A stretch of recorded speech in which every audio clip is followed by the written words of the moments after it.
누가복음 16장 1절에서 13절 말씀. 또한 제자들에게 이르시되 어떤 부자에게 청지기가 있는데 그가 주인의 소유를 낭비한다는 말이 그 주인에게 들린지라. 주인이 그를 불러 이르되 내가 내게 대하여 들은 이 말이 어찌 됨이냐. 내가 보던 일을 세마라. 청지기 직무를 계속하지 못하리라 하니 청지기가 속으로 이르되 주인이 내 직분을 빼앗으니 내가 무엇을 할까. 땅을 파자니 힘이 없고 빌어 먹자니 부끄럽구나. 내가 할 일을 알았도다. 이렇게 하면 직분을 빼앗긴 후에 사람들이 나를 자기 집으로 영접하리라 하고 주인에게 빚진 자를 일일이 불러다가 먼저 온 자에게 이르되 내가 내 주인에게 얼마나 빚졌느냐. 말하되 기름 100말이니이다. 이르되 여기 내 증서를 가지고 빨리 앉아 50이라 쓰라 하고 또 다른 이에게 이르되 너는 얼마나 빚졌느냐. 이르되 밀 100석이니이다. 이르되 여기 내 증서를 가지고 80이라 쓰라 하였느니라. 주인이 이 옳지 않은 청지기가 이를 지혜 있게 하였으므로 칭찬하였으니 이 세대의 아들들이 자기 시대에 있어서는 빛의 아들들보다 더 지혜로움이니라. 내가 너희에게 말하노니 불의의 재물로 친구를 사귀라. 그리하면 그 재물이 없어질 때에 그들이 너희를 영주할 처소로 영접하리라. 지극히 작은 것에 충성된 자는 큰 것에도 충성되고 지극히 작은 것에 불의한 자는 큰 것에도 불의하니라. 너희가 만일 불의한 재물에도 충성하지 아니하면 누가 참된 것으로 너희에게 맡기겠느냐. 너희가 만일 남의 것에 충성하지 아니하면 누가 너희의 것을 너희에게 주겠느냐. 집 하인이 두 주인을 섬길 수 없나니 혹 이를 미워하고 저를 사랑하거나 혹 이를 중히 여기고 저를 경히 여길 것임이니라. 너희는 하나님과 재물을 겸하여 섬길 수 없느니라. 아멘. 본문에 등장하는 청직이란 주인을 대신해 주인 집의 모든 행정을 관할하고 주인의 재산을 관리하는 사람입니다. 그런데 그런 청지기가 본문에서는 주인의 소유를 낭비하고 있는 모습으로 등장하는데요. 자신에 대한 좋지 않은 소문이 주인의 귀에 들어가자 주인이 곧 자신을 해고할 것 같다는 것을 직감했습니다. 청지기는 앞으로 어떻게 살아가야 할지 막막했겠죠. 몸을 쓰는 일을 하자니 힘이 없었고 구걸하려니 부끄러웠던 청지기는 해고당한 이유를 대비하기 위해 주인의 채무자들을 불러 빚의 일부를 탕감해주는 불법을 행합니다. 주인의 장부를 조작해서 채무자들이 감당해야 할 빚의 양을 줄여주는 일을 했던 거죠. 혹 청지기가 주인에게 버림을 받아도 당분간은 빚을 면제해둔 채무자들이 청지기를 돌보게 될 것을 예상할 수 있으며 청지기는 그 기간 동안 다음 걸음을 준비할 수 있을 것입니다. 문제는 이렇게 불법을 저지른 청지기를 주인이 칭찬했고 예수님도 지혜롭다고 칭찬하시는 것처럼 말씀하신다는 건데요. 주인의 재산으로 자신의 미래를 준비한 청지기를 우리는 어떻게 보아야 할까요? 청지기의 태도에서 그 답을 살펴보겠습니다. 첫 번째, 청지기는 자신이 얼마나 연약한 존재인지 잘 알고 있었습니다.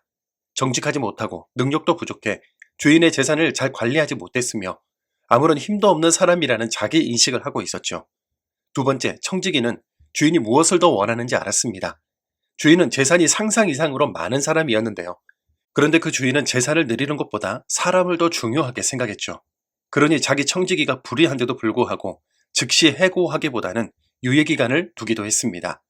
빚을 자기 마음대로 깎아준 청지기를 보고도 화를 내지 않고 오히려 칭찬했다는 건 채무자들에게 빚을 조금씩 탕감해준다 한들 주인의 재산에는 큰 문제가 생기지 않았을 뿐만 아니라 오히려 모든 채무자들이 주인의 너그러움을 칭송하게 만들었다는 것에 만족하고 있는 것 같기도 합니다.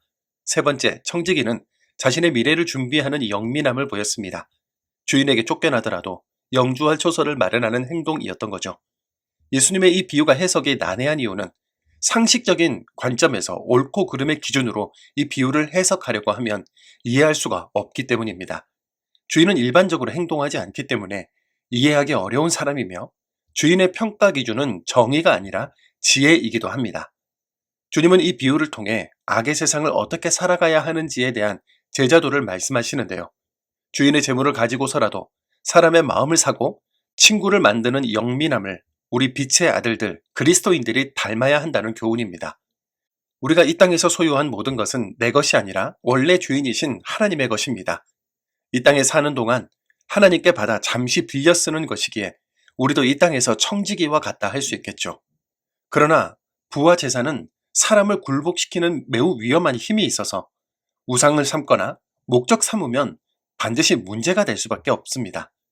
하나님이 주신 것으로 사람을 얻고 친구를 만드는 것이야말로 원래 주인이신 하나님께서 원하시는 것으로 해석해 보면 어떨까요? 이 시대에 가난하고 어려운 사람들, 빚에 허덕이는 사람들에게 하나님이 주신 물질을 사용하여 구제하는 것이 하나님 나라를 준비하는 지혜로운 길입니다. 물질에 대한 태도는 하나님과 사람에 대한 태도로 이어진다는 것을 아십니까?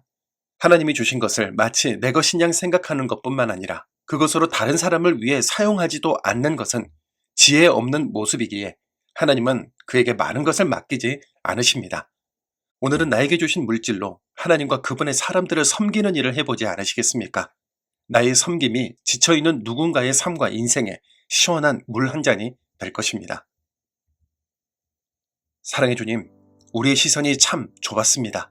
내 것, 내 소유, 내 주관에서 벗어나지 못해 언제나 좁은 시선으로 살다 보니 하나님이 보이지 않으며 내가 할 수 있는 일이 없다고 생각했습니다. 주님, 우리 마음, 눈, 생각을 조금 더 넓혀주셔서 하나님이 주신 것으로 섬길 수 있는 이들이 보이게 하옵소서.